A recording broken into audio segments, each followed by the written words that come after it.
ప్రతి దానిలో బ్రాండ్‌ని చూడటం ఈ రోజుల్లో చాలా కామన్. మరి అలాంటి కొన్ని బ్రాండ్ స్టోరీస్ గురించి అమెజాన్.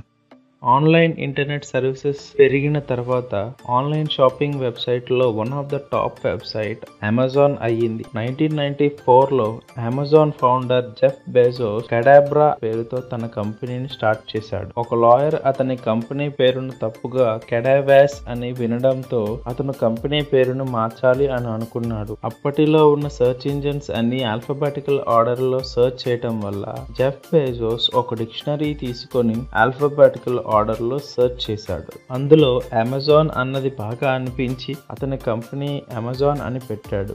అమెజాన్ అనేది ప్రపంచంలోనే అతిపెద్ద నది. అతని బిజినెస్ కూడా ప్రపంచంలో అతిపెద్దది కావాలని ఆశించి అతని కంపెనీ అమెజాన్ అని పెట్టాడు. 2000లో అమెజాన్ లోగో టైప్ ని చేశారు. అమెజాన్ లో ఒక కర్వ్డ్ యారో ఏ నుండి జెడ్ వరకు చూపిస్తుంది. అంటే అమెజాన్ లో ఏ టు జెడ్ అన్ని దొరుకుతాయన్నమాట. అంతేకాకుండా ఆ యారో ఒక స్మైల్ షేప్ ని కూడా సూచిస్తుంది. Next Ferrari.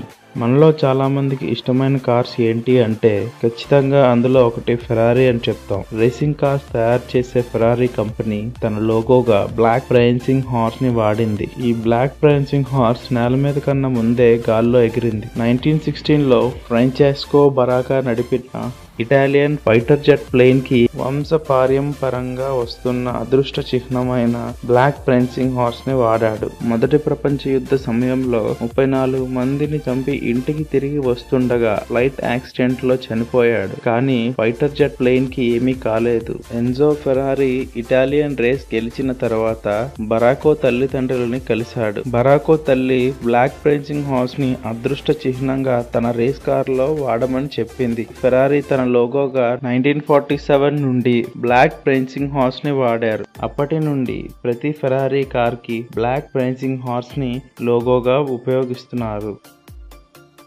Next FedEx.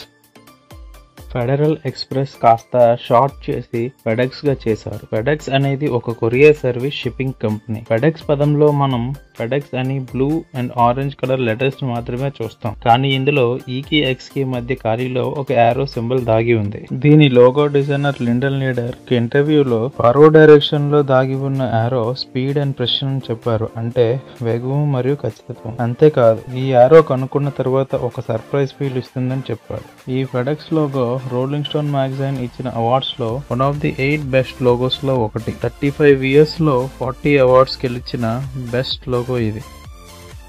Next BMW అనగానే మనకు లగ్జరీ కార్స్ గుర్తుకొస్తాయి. 1917లో Rapp motor and work company నుండి విడిపోయి 1917 జూలైలో బిఎండబ్ల్యూగా రిజిస్టర్ చేశారు. అప్పటికి దానికి ఎలాంటి లోగో లేదు. 1918లో Rapp motor and work company లాంటి ఒక లోగో ఉండేలా చేయాలి అనుకున్నారు. అందుకని సర్క్యులర్ డిజైన్ ని తీసుకొని బిఎండబ్ల్యూ లెటర్స్ ని ఔటర్ రింగ్ మీద సర్కిల్ లోపల 4 భాగాలు బెవేరియన్ ఫ్లాగ్ కలర్స్ ని ఆపోజిట్ డైరెక్షన్ లో వాడారు. ఎందుకంటే ఫ్లాగ్స్ ని నేషనల్ సింబల్స్ ని కమర్షియల్ గా వాడడం నిషిద్ధం కాబట్టి. ఈ లోగో డిజైనింగ్ ఐడియాకి ఎయిర్ క్రాఫ్ట్ స్పిన్నింగ్ ప్రొపెల్లర్ కి ఎలాంటి కనెక్షన్ లేదు. బ్లూ వైట్ కలర్స్ కి ఎయిర్ క్రాఫ్ట్ స్పిన్నింగ్ ప్రొపెల్లర్ కి ఎలాంటి కారణం కాదు. 1929లో వచ్చిన అడ్వర్టైజ్మెంట్ లో ఎయిర్ క్రాఫ్ట్ స్పిన్నింగ్ ప్రొపెల్లర్స్ లో బ్లూ అండ్ వైట్ కలర్స్ ఉండటం వలన అలాంటి స్టోరీస్ వచ్చాయి. కానీ బిఎండబ్ల్యూ లోగో డిజైన్ 1918లోనే జరిగింది. చిన్న మార్పులు చేర్పులు చేసిన తర్వాత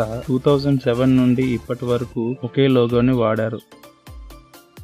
next Adidas and Puma.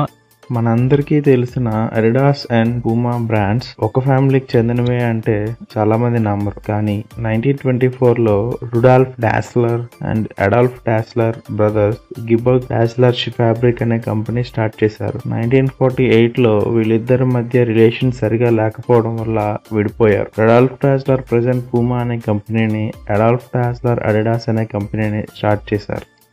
Puma.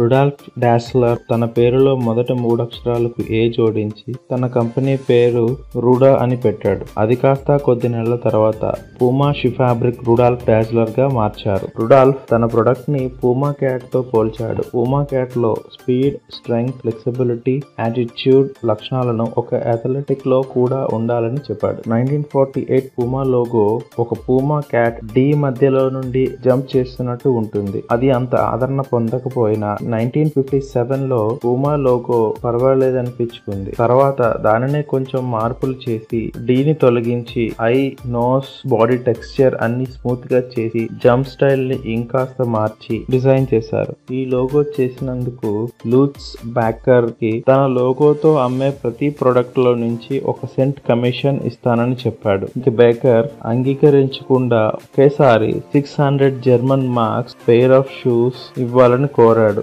ఒకవేళ బేకర్ కమిషన్ కి ఒప్పుకున్నట్టయితే ఈ పాటికి ఆయన మల్టీ మిలియనర్ అయ్యుండేవాడు. అడిడాస్ అంటే all day I dream about sports అని అందరూ అనుకుంటారు. కానీ అడాల్ఫ్ డాస్లర్ ముద్దు పేరు యాడీ.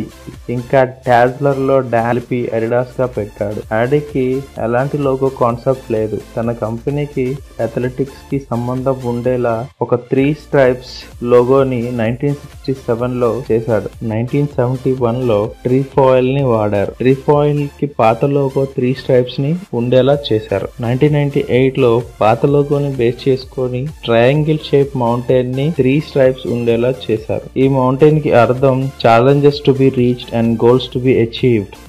ఫ్రెండ్స్, నా వీడియో మీకు నచ్చినట్టయితే లైక్ చేయండి, మీ ఫ్రెండ్స్తో షేర్ చేయండి. కింద రెడ్ కలర్లో సబ్స్క్రైబ్ మీద క్లిక్ చేయండి. నా ఛానల్కి సబ్స్క్రైబ్ అవ్వటం వల్ల నేను చేసే కొత్త వీడియోస్ అప్డేట్స్ మీకు వస్తాయి. So please subscribe to my channel.